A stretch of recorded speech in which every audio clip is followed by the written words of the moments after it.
மாட்டேன். வருகிறவராக இருக்கிறார். வேதம் சொல்லுகிறது அவர் நேற்றும் இன்றும் என்றும் மாறாதவர். 1000 மடங்காக நம்மை ஆசீர்வதிக்கக்கூடிய ஒரு தகப்பு. உன் நெருக்கடிகள் மாறணும், உன் போராட்டங்கள் நீங்கணும், உனக்கு அளவில்லாத ஒரு சமாதானத்தை கொடுக்க வேண்டும் என்று சொல்லி நம்முடைய தகப்பன் விரும்புகிறார். அந்த தெய்வம் இந்த மாலை வேளையில நம் மத்தியில இறங்கி வருவாராக. ஆவியனர் இறங்கி வருவாராக. பரிசுத்தாவினர் இறங்கி வருவாராக. தேவ பிள்ளைகளை வாய்களை திறந்து கர்த்தரை நாம் சொத்துறி தேவ உங்களுடைய ஜெபம் இந்த கூடாரத்தை கட்டட்டும். உங்கள் ஜெபம் வருகிற ஆத்துமாக்களை விரிப்பிக்கட்டும். உங்கள் ஜெபமானது, உங்கள் துதியானது ஒவ்வொருவருக்கு தேவ பிரசனத்தை கொண்டு வரட்டும். ஆவினர் இறங்கி வருவீராக சுவாமி, இறங்கி வருவீராக. தேவ கிருபைகள் இறங்கட்டும் ஆண்டவரே. தடைகளை உடைக்கக்கூடிய தேவ பலன் இறங்கி வருவதாக. மகிமையின் தேவனுடைய வல்லமை இறங்கி வருவதாக. திராணிக்கு மேலாக சோதிக்கப்பட ஒரு நாளும் விடமாட்டான். திராணிக்கு மேலாக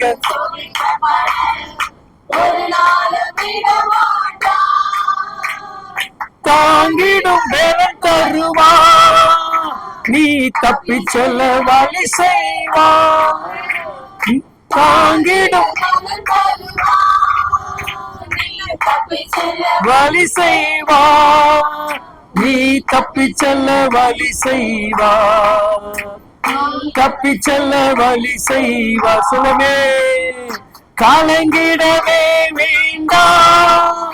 நான் கலங்கிடவே கலங்கிடவே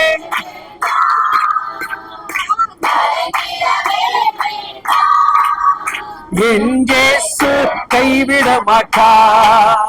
எங்கள் இயேசு கைவிட மாட்டா.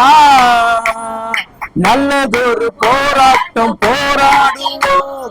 விசுவாசம் காப்புரபா. நல்லதொரு போராட்டம் போராடுவோம். நீதியின் கிரீடம் நமக்குண்டு. தந்திடுவா இந்த நீதியின் கிரீடம் நமக்குண்டு. நேசர் வருகை தந்திடுவா. நம் நேசர் வருகை தந்திடுவா. கலங்கிடவே உற்சாகமா கரங்களை தட்டி அரிசுத்தாவுடைய வல்லமையின் மகிமைகள் இறங்கி வரட்டும். உன் வாழ்வின் பிரச்சனைகளை கத்த தீர்வுக்கு கொண்டு வரட்டும். ஒரு சமாதானத்தை உருவாக்கி கொடுக்கட்டும். நம் இயேசு கைவிட மாட்டா. எங்கள் துக்கம் சந்தோஷமா மாறும். எங்கள் கவலைகள் கண்ணீர் எல்லாம் மறைந்து விடும். ஆமாண்டவரே, எங்களுடைய துக்கங்கள் எல்லாவற்றையும் நீங்கள் சந்தோஷமாக மாற்றி கொடுக்க போகிறீர்கள். அதை நம்பிதான் நாங்கள் கடந்து வந்திருக்கிறோம். இந்த நாட்கள் நடக்கக்கூடிய இந்த வீட்டு பிரேயரை கர்த்தர் ஆசீர்வதிங்க. அநேக தேவ பிள்ளைகளுக்கு விடுதலை கொடுக்கக்கூடிய ஸ்தலமாக ஒவ்வொரு வீட்டிலும் ஏறெடுக்கக்கூடிய அந்த ஜெபக்கூடங்கள் ஆசீர்வாதமாக மாறட்டும். கர்த்தருக்கென்று கொடுத்தது நிமித்தமாக, பேதுருவின் படகை கொடுத்தது நிமித்தமாக, அவனுடைய படகை ஆண்டவரே அழுக்கி குலுக்கி நிறைவானதை நீர் கொடுத்ததை போல உமக்கென்று பிள்ளைகள் வீடுகளை திறந்து கொடுக்கும் பொழுது அந்த வீட்டுக்குள்ள அளவில்லாத ஆசீர்வாதத்தால் நிரப்பி நீர் காத்துக்கொள்ள வேண்டும்படியாக ஜெபிக்கிறேன். அடியனை மறைத்து நீர் வெளிப்படுவீராக. இயேசுவின் ரத்தம் ஜெயம் உண்டாகட்டும். ஆமென். உட்காருவோம். கலாத்தியர் புஸ்தகம் 4:28. சகோதரரே, நாம் ஈசாக்கை போல ஆமென். உற்சாகம் ஒரு கரங்களை தட்டி கர்த்தருக்கு நாம் நன்றி செலுத்துவோம். அல்லேலூயா. நீங்கள் ஒவ்வொருவரும் தேவனால் முன்குறிக்கப்பட்டவர்கள். நீங்கள் ஒவ்வொருவரும் கர்த்தருடைய நாமத்தினால் தெரிந்து கொள்ளப்பட்டவர்கள். நீங்கள் ஒவ்வொருவரும் வாக்கு தத்துவத்தை சுதந்திரித்துக் கொள்ளப்பட்டவர்கள். அல்லேலூயா. தேவ ஆவியானவர் உங்களை தன்னுடைய மகனாக மகளாக அங்கீகரிக்கிறதை தாண்டி அவர் கொடுக்கக்கூடிய அத்தனை வாக்கு தத்துவத்தையும் பரிபூர்ணமாக சுதந்திரமாக பெற்றுக்கொள்ளக்கூடிய பாக்கியத்தை கர்த்தர் உங்களுக்கு உருவாக்கி கொடுத்திருக்கிறார். அல்லேலூயா.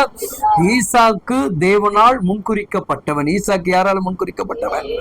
தேவனால் முன்குறிக்கப்பட்டவன்.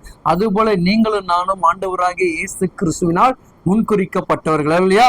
அழகா ஒரு வசனம், எனக்கு பிடிச்ச ஒரு வசனம் சொல்லப்படும். 2 கொரிந்தியர் 13ஆம் அதிகாரம் 10வது வசனங்கள் இவ்விதமாக சொல்லும். ஆனதால் இடித்து போட கவனிங்க, இடித்து போடுவதற்காக தேவன் நம்மளை வரவில்லை, ஊன்றி கெட்டவே கர்த்தர் எனக்கு கொடுத்த அதிகாரத்தின்படி நான் உங்களிடத்தில் வந்திருக்கும் போது அல்லேலூயா. நன்றாக தேவ பிள்ளைகள், உங்களுடைய வாக்கு தத்துவம்னா உடைப்பதல்ல, உங்களை உயர்த்துவது. உங்களுடைய வாக்கு தத்துவம் என்னன்னா, நன்மைகளை நீங்க என்ன பண்ணுங்க, பரிபூர்ணமாக அதை பெற்றுக்கொள்ளுங்க. வாக்கு தத்துவம் பண்ணப்பட்டவர்கள் சாதாரணமான வாக்கை கர்த்தர் கொடுக்கல. வானத்தின் நட்சத்திரங்களை போல உன்னை ஜொலிக்க பண்ணுவேன், கடல் கரை மணல்களைப் போல உன்னை பெருகச் செய்வேன், வடக்குக்கும் தெற்குக்கும் கிழக்குக்கும் மேற்குக்கும் வித்தியாசம் தெரியாத அளவுக்கு நான் உன்னையும் உன் குடும்பத்தையும் எல்லை இல்லாமல் ஆசீர்வதிப்பேன் என்று சொல்லி வாக்கு கொடுக்கப்பட்ட அந்த வாக்கு தத்துவத்துக்கு உரியவர்கள் நாம். அல்லேலூயா. எதுக்குரியவர்கள்? வாக்கு தத்துவத்துக்குரியவர்கள், சாதாரணமானவர்கள் அல்லையா? ஆண்டவர் நமக்கு முன்குறிக்கப்பட்ட அத்தனை ஆசீர்வாதத்திற்கும் சொந்தக்காரர்கள் இல்லையா? அவர் வேற யாருக்கிட்டும் போய் இந்த வாக்கு தத்துவத்தை கொடுக்கல, அவரால் தெரிந்து கொள்ளப்பட்ட பிள்ளைகள் இல்லையா? அதனால்தான் ஆண்டவர் பாருங்க, ஆபிரகாமுக்கு வாக்கு கொடுத்தார், ஈசாக்குக்கு வாக்கு கொடுத்தார், யாக்கோபுக்கு வாக்கு கொடுக்கிறார், யோசேப்புக்கு வாக்கு கொடுக்கிறார். இந்த வாக்கு தத்துவம் எல்லாம் பாத்தீங்கன்னா தலைமுறை தாண்டி நிக்கிறது. இந்த வாக்கு தத்துவம் எங்க தாண்டி நிக்குது? தலைமுறை தாண்டி நிற்கிறது. ஈசாக்குக்கு எப்படிப்பட்ட வாக்கு கொடுக்கிறார்? உன் தகப்பனார் இடத்துல நான் என்ன சொன்னனோ, உன் தகப்பனார் இடத்துல நான் எப்படிப்பட்ட வாக்கு தத்துவத்தை கொடுத்தனோ, அது போல உன்னுடைய தலைமுறைக்கு நான் இந்த ஆசீர்வாதத்தை உருவாக்கி கொடுப்பேன்னு சொன்னாரு. யாக்கோபுக்கு எப்படிப்பட்ட வாக்கு தத்துவம் கொடுத்தாருன்னா, நீ திரும்ப உன் தேசத்துக்கு வரும் பொழுது வெறுமையாக வருவதில்லை, இரட்டிப்பான பரிவாரத்தோடு திரும்பி வருவார். அதனால இந்த அழகான இந்த 13:10 சொல்லுகிறது, அவர் இடித்து போடுவதற்காக வரவில்லை. அவர் என்ன பண்ணாங்க? இடித்து போடுவதற்காக, ஊன்றி நிற்பதற்காக. நான் தடுமாறி கீழே விழும் பொழுது என்னை தாங்கி நிலைநிறுத்துவதற்காக, நான் சோர்ந்து போய் படுக்கும் பொழுது என்னை தட்டி எழுப்பி சோர்வை அகற்றி என்ன பண்றாருங்க, உற்சாக நிறைந்த அபிஷேகத்தில் கொடுத்து மீண்டும் தேவன் என்ன பண்றாருங்க, இந்த தேவனுக்காக களத்தில் இறங்கி பணி செய்யக்கூடிய கிருபைகளை கொடுக்கிறார். இல்லையா? அப்ப நல்லா நீங்க யோசித்து பாருங்க, ஒரு காலகட்டத்துல வேலையை நம்ம இழந்திருப்போம், ஒரு காலகட்டத்துல வருமானத்தை இழந்திருப்போம், நம்ம சோர்ந்து போய் அமர்ந்திருப்போம். இனி அடுத்தது நம்ம என்ன பண்ண முடியுமா, பண்ண முடியாத அமர்ந்திருக்கும் போது அவர் தட்டி எழுப்பி மீண்டும் நம்ம அதே ஒரு இடத்துல என்ன பண்ணாருங்க, உறுதியான ஒரு வேலையை கர்த்தர் உருவாக்கி கொடுப்பார்.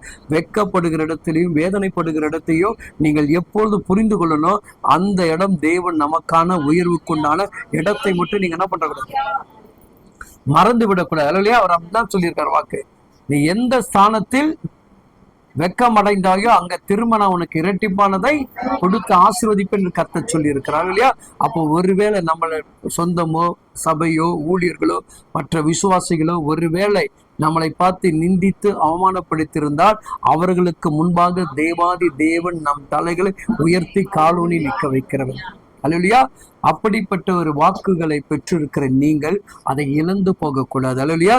அதனாலதான் பாத்தீங்கன்னா ஏசையா அழகா சொல்லப்பட்ட, அவன் எப்படிப்பட்ட ஒருவனாக இருந்து அவன் தேவன் கொடுத்த அந்த வாக்கு தத்துவத்தை என்ன பண்ணாங்க, ஆபிரகாம் சுதந்திரித்து கொண்டான் என்று பைபிள் நமக்கு அழகாக சொல்லுகிறது. அல்லேலூயா. எடுத்து வாசிங்க, ஏசாயா 55ஆம் அதிகாரம் 5-6 வாசிங்க. இதோ நீ அறியாது இருந்த ஜாதியை வரவழைப்பாய், அறியாதிருந்த ஜாதி உன் தேவனாகிய கர்த்தரின் நிமித்தம், இஸ்ரவேலினுடைய பரிசுத்த நிமித்தம். ஆமென். அல்லேலூயா. என்ன சொல்றாருங்க? அறியாத ஜனங்கள். அல்லேலூயா. அப்ப என்ன அறிந்த ஜனங்கள் என்ன தேட போறது கிடையாது, அறியாத ஜனங்களை தான் கர்த்தர் என்ன பண்றாரு, என்ன அறிய வைக்கிறாரு. அல்லேலூயா. உன்னை அறிஞ்ச ஜனங்கள் உன்னுடைய மதிப்பை புரிஞ்சுக்கல, உனக்குண்டான கனத்தை புரிஞ்சுக்கல, உனக்குள் நான் இருந்து செய்யக்கூடிய கிரிகளை அவர்கள் என்ன பண்ணல, புரிந்து கொள்ளல, உன் ஜபத்தை புரிந்து கொள்ளல, உன் அன்பை புரிந்து கொள்ளல, நீ செய்யக்கூடிய உதவியை புரிந்து கொள்ளல. இப்படி எல்லாரும் நம்மள என்ன பண்றாங்க, உறவுகள் வெறுத்து ஒதுக்கும் பொழுது உறவே இல்லாத ஒரு உறவை கத்து நமக்கு என்ன பண்றாருங்க, ஆயத்தப்படுத்துகிறார். அந்த ஆயத்தம் தான் இந்த கிறிஸ்துடைய வாக்கு தத்துவம். அதுல இன்னொரு விசேஷம் என்னன்னா, 51ஆம் அதிகாரத்துல 2-3 அவ்வளவு அழகாக சொல்லுகிறது.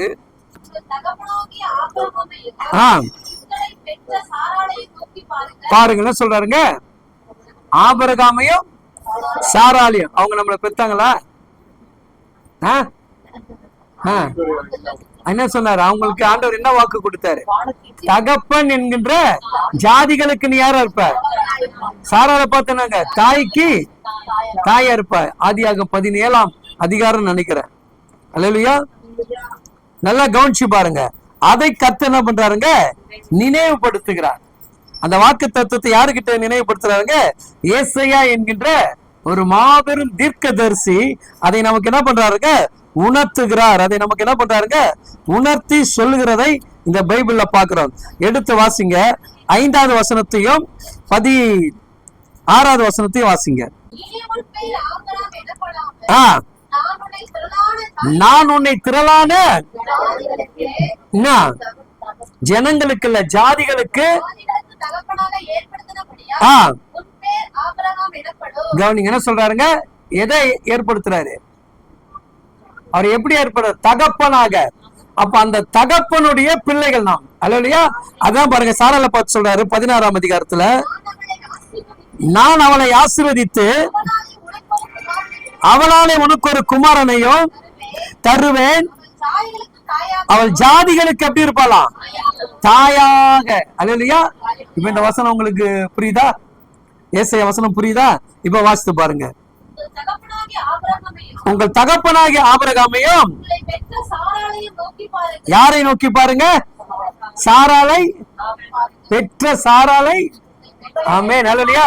சாராளை போல குணசாலி ஸ்திரீ யாருமே இல்ல. அல்லேலூயா. அவள் எல்லாமே தன் கணவனுக்காக தான் தன்னை அர்ப்பணித்து வாழ்ந்தாள் கண்டி, சுயமா அவள் எந்த ஒரு வாழ்க்கை என்ன பண்ணல, வாழல. அல்லேலூயா. இன்னைக்கு நிறைய பெண்கள் உண்மையிலே கணவருக்காக வாழக்கூடிய பெண்கள் நிறைய பேர் இருக்காங்க, சுயமா வாழக்கூடிய சில பெண்கள் இருக்கிறாங்க. ஆனா இந்த ஆபிரகாமுடைய மனைவி பாருங்க, தனக்கு குழந்தை இல்லாதனால என்ன பண்றாங்க, தன்னுடைய கணவருக்கு ஏதோ ஒன்று நடந்துருமோ.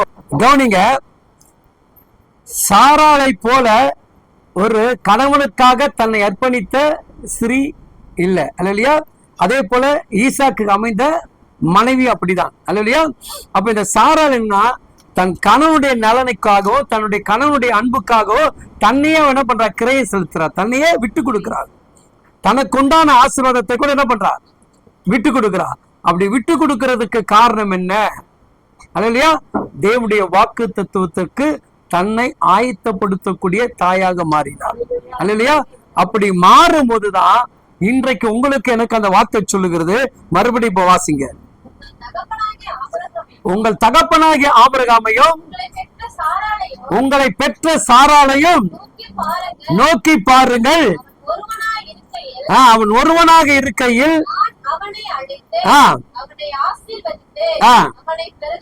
அல்லேலூயா.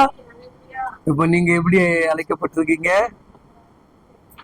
ஒருவரா இருக்கிற உங்களை கடவுள் அழைத்து உங்களையும் அந்த ஆசீர்வாதத்திற்குள் கொண்டு வருவதற்காக கர்த்தர் முயற்சி எடுக்கிறார். அல்லேலூயா. இப்ப நம்ம என்ன நினைப்போம், அப்பனா ஒண்ணுனா என்ன இல்ல, ஆபிரகாம் விரும்பி ஆபிரகாம் மட்டும்தான் இருந்தானா? ஆபிரகாம் கூட யாரெல்லாம் இருந்தா? யார் இருந்தா ஆபிரகாம் கூட? அவன் சகோதரன் இருந்தான், லோத்து இருந்தான், லோத்துடைய மனைவி இருந்தது, லோத்துடைய மனைவியுடைய 2 பிள்ளைகள் இருந்தது, ஆபிரகாம் இருந்தாங்க, சாராள் இருந்தாங்க. ஆனா தேவன் என்ன வார்த்தை கொடுக்கிறாரு, அவன் ஒருவனா.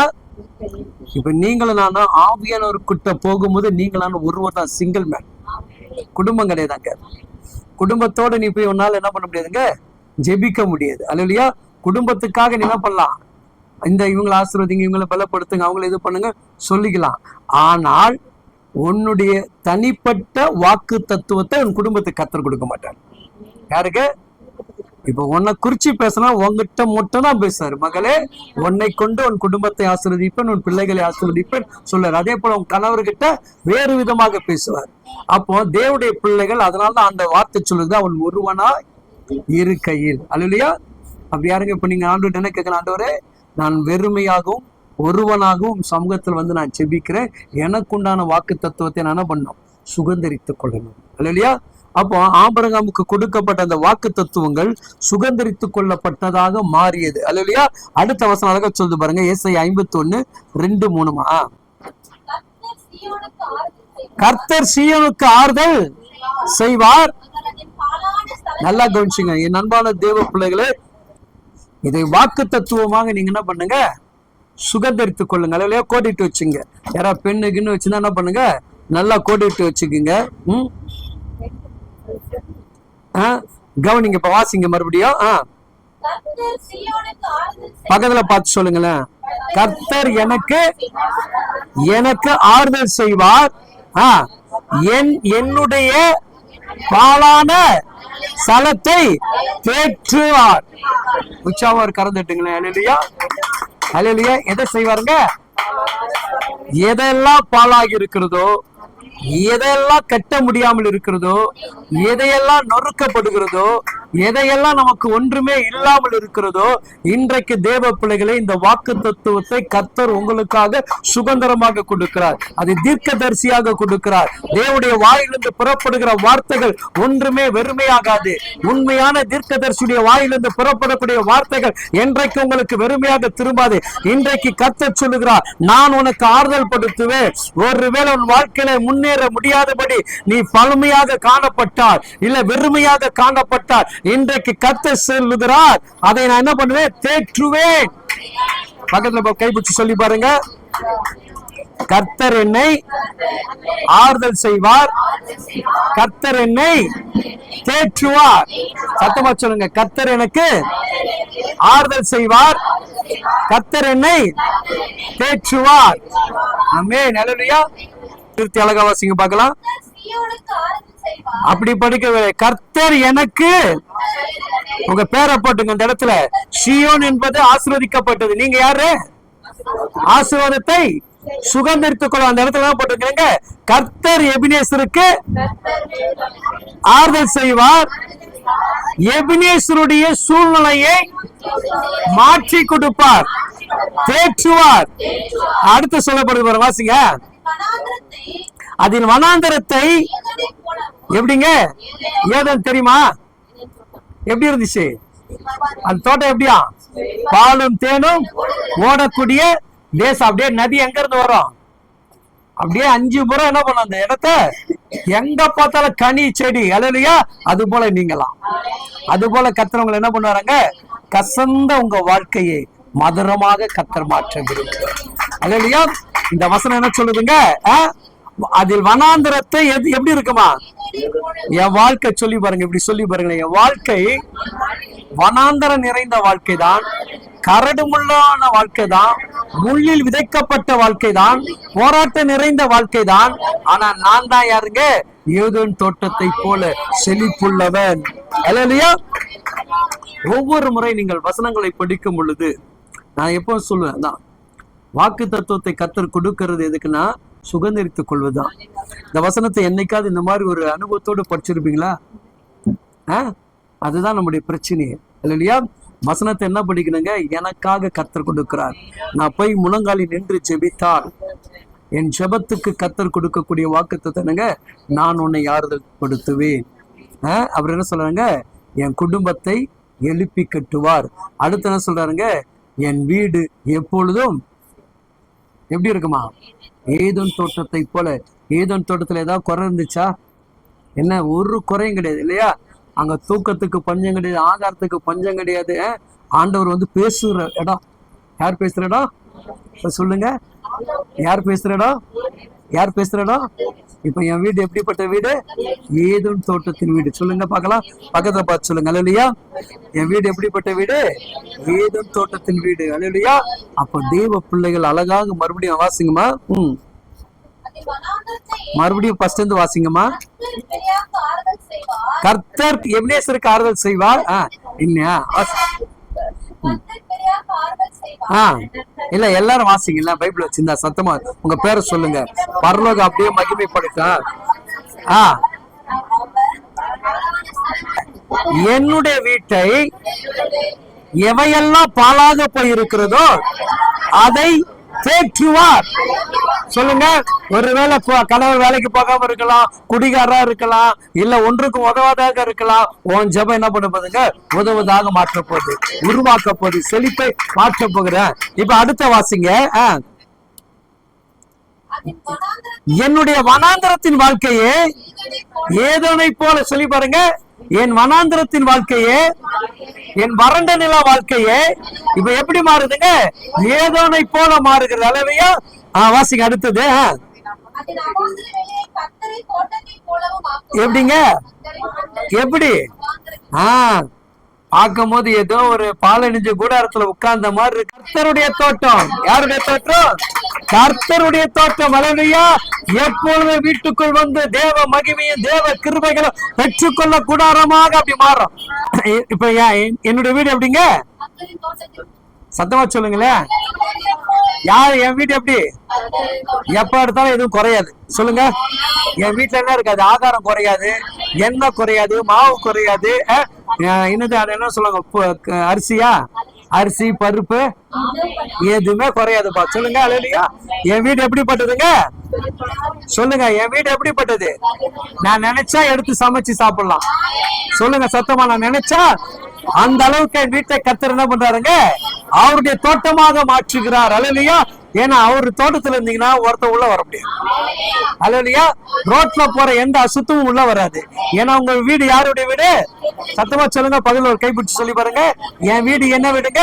கர்த்தருடைய தோட்டம். அல்லேலூயா. எங்க பார்த்தாலும் செழிப்பு தான் என் வீட்டுக்குள்ள. நம்ம வீட்டை கர்த்தர் அப்படிதான் ஆசீர்வதிப்பாரு. நம்ம வீட்டை எப்படி ஆசீர்வதிப்பாருங்க? இதெல்லாம் நீங்க என்ன பண்ண படிக்கும் போது ஒவ்வொரு வசனத்தை அதுக்குதான் லேட் ஆகும். நான் பைபிள் முடிக்கிறது என்ன சொல்ல ஐயா, நான் ஒரு 6 மாசத்துல பைபிள் முடிச்சுன்னுவாங்க. அறகுறை படிப்பு. அதெல்லாம் என்ன படிப்பேன்? இந்த மாதிரி ருசித்து படிச்சா இந்த இடத்த விட்டே நீ போக மாட்டேன். இந்த ஒரு வசனத்தை விட்டே என்ன பண்ண முடியாது, போக முடியாது. இதையே சிந்திச்சுக்கிட்டு இருப்பேன். இல்லையா? கருதான் பண்ண ஆவி அந்த பிள்ளைகள் கவனிச்சு பாருங்க. அப்ப என் வீட்டை இப்படி ஆண்டவர் ரசிக்கிறாருங்க. என் வீட்டை எப்படி மாத்த விரும்புகிறார்? என் வீட்டை எப்படி மாத்த விரும்புகிறார்? ரொம்ப மகிழ்ச்சியான வீட்டா மாத்திருக்கிறார். நல்லா நீங்க பண்ணி பாருங்களேன். எவ்வளவுதான் ஒரு போராட்டம், எவ்வளவுதான் கண்ணீர், எவ்வளவுதான் ஒரு கவலை இருந்துச்சுனாலும் எல்லாரும் வெளியே துரத்திட்டு நான் போய் உட்கார்ந்துட்டு முட்டி போட்டுட்டு தனிமையில விட்டு ஜெபிக்கும் போது பாருங்க, எங்க இருந்து அந்த சந்தோஷம் வரும்னு எனக்கு தெரியாதுங்க. அளவில்லாத ஒரு மகிழ்ச்சி, உள்ளுக்குள்ள இருக்க அழுக பாரம் எல்லாம் அந்த தோட்டத்துல ஊற்றப்படும். அது நீரூற்றாக மாறி என்ன பண்ணுங்க, சண்டை போட்ட மனுஷன் வரும்போது சமாதானமா இருக்கும். அல்லேலூயா. அப்படிப்பட்ட மன மகிழ்ச்சியை கொடுக்கக்கூடிய ஸ்தலம் தான் என் வீடு. சொல்லுங்க பாக்கலாம். உங்க வீடு, இந்த வீடு மட்டும் இல்ல, நீங்க இருக்கிற எல்லா வீடு எப்படிப்பட்ட வீடு? கர்த்தர் கொடுக்கிற மகிழ்ச்சி நிறைந்த வீடு. அல்லேலூயா. என் தோட்டத்துல எப்படி இருக்குங்க? சந்தோஷம், மகிழ்ச்சியும் துதியும். ஆமென். அல்லேலூயா. கைத்தாள சத்தங்கள், எக்கால சத்தங்கள் முழங்கக்கூடிய எகிரிகோ கோட்டையை உடைக்கக்கூடிய வீடுதான் உன் வீடு, என் வீடு. அல்லேலூயா. இப்ப இந்த வீட்டுக்குள்ள எவனா உள்ள வர முடியுமா? வருவானா? அப்படியே அவன் வந்தாலும் என்ன பண்ணான்? ஏமா ஒரு கனி கொடுமா, ஏமா ஒரு வேளை அரிசி கொடுமா, ஏமா கொஞ்சம் பருப்பு இருந்தா கொடுமா, கொஞ்சம் எண்ணெய் இருந்தா கொடுமா. எப்படி கேப்பா? சொல்லுங்க. ஆனா என்கிட்ட ஒண்ணு இல்லாத மாதிரிதான் தெரியும். ஆனா வெளியே இருந்து பாக்குறவங்க வீடு எப்படி இருக்குங்க? ஏதேன் தோட்டத்தை போல இருக்கும். உனக்கு என்னமா கவலை? உனக்கு என்னமா கவலை? நீ எப்படிமா கஷ்டப்படுறேன்னு சொல்லி போய் நீங்க யார்கிட்ட கடன் கேட்டு பாருங்களேன். கடன் கேட்டு பாருங்க. நீ போய் கடன் வாங்கலாமா? உனக்குள்ள கடன் கொடுக்குற அளவுக்கு நான் இல்லையாமா, நீயே எல்லாருக்கும் கொடுப்ப. அந்த அளவுக்கு தான் நம்ம அப்பா வச்சு. அல்லேலூயா. ஒரு காலத்துல இருந்தோம், யாருக்கிட்ட வட்டி வாங்கலாம், யாருக்கிட்ட ஓடலாம் தான். ஆனா தேவனுக்குள்ள வரும்போது என்ன பண்றாருங்க? நம்முடைய தோட்டத்தை செழிப்பா மாத்துறாரு. நான் இல்லாம இருந்தாலும் என்னை இருக்கிறதை போல அடையாளம் காட்டி என்னை மகிழ வைக்கிறாரு பாருங்க. அவர் தான் என்னுடைய தகப்பன். அல்லேலூயா. யாருங்க? அவர் தான் நம்முடைய தகப்பன். அல்லேலூயா. இப்ப மறுபடியும் நிறுத்தி வாசிச்சலாமா? அடுத்த வசனத்துக்கு போறோம், நம்ம முடிக்க போறோம் கொஞ்ச நேரத்துல. என்ன முறைக்காதாங்க, பார்த்து படிங்க. சோத்துல திட்டு வாங்குறதுக்குனே பிறந்தது. அப்படியா? என்னுடைய பாழான ஸ்தலத்தை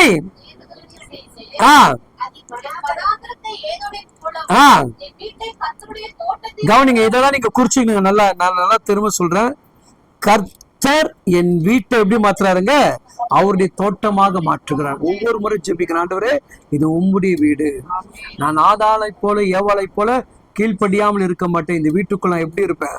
கீழ்ப்படிந்து நீர் கொடுக்கப்பட்ட இந்த வாக்கு தத்துவத்தை வீட்டை விட்டு நான் வெளியே போகாதபடி வீட்டுக்குள்ளே இருந்தா என்ன பண்ணுவேன்? சுதந்திரித்துக் கொள்வேன். இல்லையா? ஏதேன் தோட்டத்தை விட்டு அவர்கள் துரத்தப்பட்டார்கள் சொன்னார்கள். ஆனா நமக்கு தேவன் என்ன வாக்கு கொடுக்கிறாருங்க?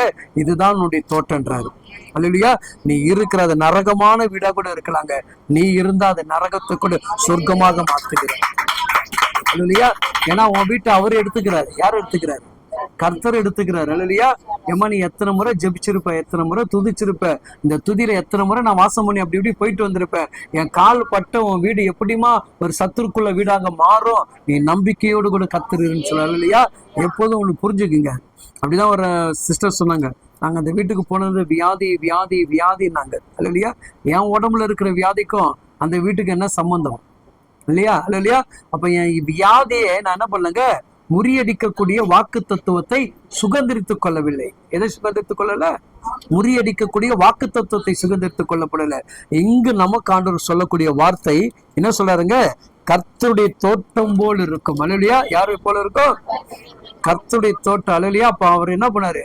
அழகாக பார்த்து பார்த்து தான் நம்முடைய பிள்ளைகளை அறிவாக ஞானமாக கல்வியில உயரட்டும், இந்த பிள்ளை படிச்ச அந்த குடும்பத்துக்கு உயரும், இந்த பிள்ளை மூலமா இந்த குடும்பம் வீடு கட்டப்படும். அப்படியும் உன் பிள்ளை நீ படிச்சிருக்க மாட்ட, உன் பிள்ளைய கொண்டு போய் நிறுத்துறாரு பாருங்க. அதுதான் தேவனுடைய கிருபை. அல்லையா? 8ஆம் கிளாஸ் தாண்டனமோ 9ஆம் கிளாஸ் தாண்டனமோ தெரியாது, ஆனா இன்னைக்கு பிள்ளைகளை டிகிரி தாண்ட வச்சிருக்கிறார்னா தேவன் நம்முடைய வீட்டை கர்த்தர் ஆசீர்வதித்திருக்கிறார். நம்முடைய வீட்டை ஏதோ தோட்டத்தை போல வைத்திருக்கிறார். மகளே, நீ எனக்கு கீழ்ப்படிந்தது நிமித்தமாக, நீ எனக்கு செவி கொடுத்தது நிமித்தமாக உன் பிள்ளைகளுடைய தலைகளை உயர்த்த வேண்டும் கர்த்தர் உயர்த்தினார். அன்றைக்கு ஆபிரகாம் தேவனுக்கு கீழ்ப்படிந்தபடினால்தான் ஈசாக்கை நல்வொழுக்கம் உள்ள பிள்ளையாக கர்த்தர் உலகத்துல அடையாளம் காட்டினார். அதை மட்டும் மறந்துடாதீங்க. இல்லையா? ஆபிரகாம் அன்னைக்கு என்ன ஆண்டவர் கொடுத்த பிள்ளை நீ கேட்கற சொல்லி விதானவாதம் பேசியிருந்தானா இன்னைக்கு ஈசாக்குடைய பெயரே இருக்காது. இல்லையா? அன்னைக்கு அவன் கீழ்ப்படிந்தனால்தான் ஈசாக்கு தன் தகப்படி ஒரு வார்த்தைக்கு என்ன பண்ணல, மீறிய நடக்கல. இல்லையா? அவனை போல யோசிப்போ ஈசாக்க போல என்ன கிடையாதுங்க பைபிள்ல. ஒரே மனைவியோட வாழ்ந்தவர்கள் அதிகமான ஆட்கள் இல்லை. இல்லையா? அப்ப எந்த அளவுக்கு வாக்கு தத்துவம் பண்ணப்பட்டிருக்கு. இன்னைக்கு உனக்கும் எனக்கும் கர்த்தர் இந்த வாக்கு தத்துவத்தை கொடுத்தா நீ உன் கணவரோடு மனைவியோடு பிள்ளைகளோடு கூட கடைசி வரைக்கும் நிலைத்திருந்த வாழ்க்கையை கர்த்தர் கொடுப்பார். பிரிவினைகளை கொண்டு வர மாட்டாரு, குலைச்சலை கொண்டு வர மாட்டாரு, சந்தேகத்தை கொண்டு வர மாட்டாரு, வாக்குவாதங்களை கொண்டு வர மாட்டாரு. நீ அந்த வாக்கு தத்துவத்தை சுதந்திரி கொள்ளாமல் இழந்து விட்டாதான் இத்தனை பிரச்சனைகளும் கூடாரத்துக்குள் எழும்பும். மலையிலையா? வாசிங்க, அதை முடிச்சல நம்ம ஜெபிக்க போறோம். கர்த்தரின் தோட்டத்தை போல ஆக்குவார், சந்தோஷமும் மகிழ்ச்சியும் துதியும் என் ஜனங்களே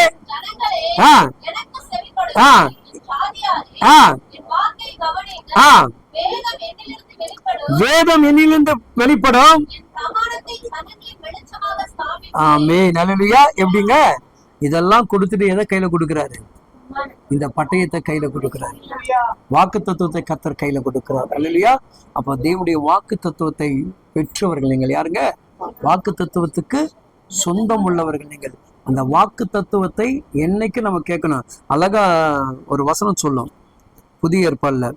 ஏன்னா நம்ம வாக்கு தத்துவத்துக்காக நித்திய ஜீவனை ஆண்டவர் வாக்கு கொடுத்திருக்கிறார். அந்த வாக்கு தத்துவத்தை நம்ம என்ன பண்ணக்கூடாதுங்க? ஒரு நொடி பொழுது கூட நீங்க என்ன பண்ணக்கூடாதுங்க? இழந்து போகக்கூடாது. 2 பேதுரு 1ஆம் அதிகாரத்துல 28வது வசனத்தை ஒருத்தர் வாசிங்க. 1ஆம் அதிகாரம் 28வது வசனத்தை வாசிங்க. 8:19. அவரோடு கூட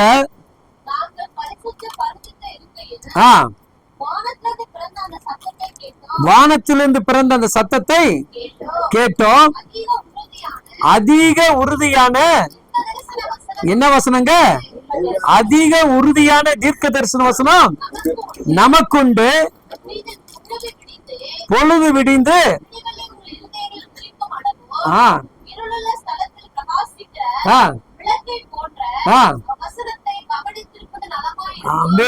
என்ன வாக்கு தத்துவங்க?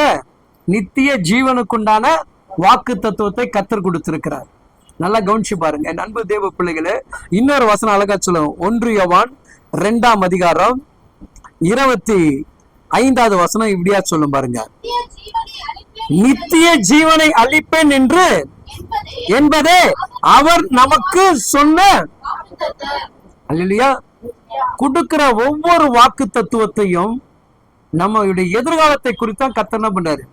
வாக்கு தத்துவங்களை கொடுக்கிறார். அதை நம்ம சுதந்திரித்துக் கொள்ளணும். அதை என்ன பண்ணோம்? சுதந்திரித்துக் கொள்ளணும் இல்லையா? இப்ப இந்த வசனத்தெல்லாம் நீங்க நினைவுபடுத்தி என்ன பண்ணணும்?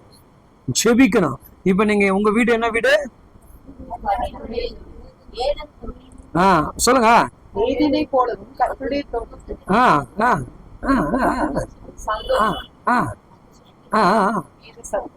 அதான் பிரசங்க கேட்ட வந்து இடையில சொல்றதெல்லாம் வாத்தியார்கிட்ட போயிட்டு வார்த்தை ஃபர்ஸ்ட் வார்த்தை என்ன கேட்கறத விட்டு நடுவுலயும் லாஸ்டா சொல்லிட்டு இருப்பீங்களா? ஃபர்ஸ்ட் என்ன சொன்னாரு? 51ல என்ன படிச்சோம்?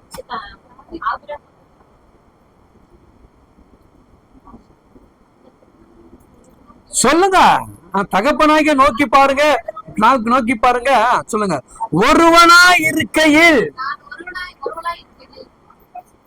பிரசங்கம் கேட்கறது பெருசு இல்ல, கேள்வி கேட்டா பதில் சொல்றத கற்றுக்கொள்ளணும். ஒருவனாக இருக்கையில் என்னை அழைத்து ஆசீர்வதித்து என்னை அழைத்து எப்படிப்பட்ட வாக்கு தத்துவம் கொடுக்கிறாருங்க? நான் ஒருவனாக இருக்கும்போது இதையெல்லாம் என்னால சாத்தியம் கிடையாது, என்னால நடக்காது, என்னால முடியாது என்கின்ற நம்பிக்கை கொடுக்காம இது ஒன்னால் மட்டும்தான் முடியும் என்று சொல்லி தனித்துவமாக என்கிட்ட பேசுறாரு. யார்கிட்ட? என்கிட்ட பேசுறாரு. சொல்லுங்கப்பா. இப்ப அடுத்த வசனத்தை தான் நீங்க சொல்லணும். சொல்லுங்க பாக்கலாம். பைபிளை மூடிட்டு சொல்லணும். பைபிளை திறக்க கூடாது. பைபிளை படிச்சுட்டு சொல்லக்கூடாது. பைபிளை மூடிக்கிட்டு சொல்லுங்க பாக்கலாம்.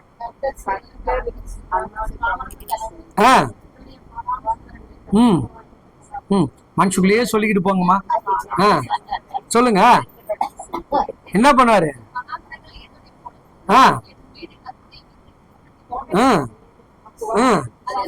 இத நீங்க மனப்பாடம் பண்ணிட்டு ஜெயிச்சிருங்க. போங்க. அல்லேலூயா. இந்த வசனத்தை நீங்க மனப்பாடம் பண்ணா என்ன பண்ணுவீங்க? வாழ்க்கையில ஜெயிச்சிருங்க. அல்லேலூயா. இது உங்களுக்குண்டான வாக்கு தத்துவம். அல்லேலூயா. என்ன சொல்றாருங்க? என்னை அவர் என்ன பண்றாருங்க? அழகாக ஆறுதல் படுத்துறார். எல்லாரும் என்னை கைவிடப்படும் போது, எல்லாரும் என்னை ஒதுக்கும் பொழுது என் தேவன் என்னை ஆறுதல் படுத்துகிறார். என்னை பார்த்து நீ உருப்படாத, ஒன்றுக்கும் உதவாத, இனி உன் குடும்பத்துல எந்த நல்ல காரியம் நன்மை நடக்காது என்று சொல்ல என் சலத்தை கத்த சரப்படுத்தி உயர்த்தி என்ன பண்றாங்க? நன்மையை உருவாக்கி கொடுக்கிறார். அல்லேலூயா. என் வீட்டை கர்த்தருடைய தோட்டமாக மாற்றுகிறார். என்னுடைய வீடு என்ன பண்ணுதுங்க? ஏதோனை போல மாறுகிறது. என் வீட்டுக்குள்ள எப்பொழுதும் சந்தோஷம், மகிழ்ச்சி, துதி, ஆரவாரத்தை கர்த்தர் கட்டளையிடுகிறார். என் அன்பு தெய்வ பிள்ளைகளை, அப்படிப்பட்ட வீடாக கர்த்தர் உங்க வீட்டை மாற்றுவார். இந்த வாக்கு தத்துவத்தை சுதந்திரித்துக் கொள்ளுங்கள். இதற்கேற்றபடி உங்களை அர்ப்பணிங்கள். கர்த்தர் பெரிய காரியத்தை செய்வார். ஜெபிப்போமா?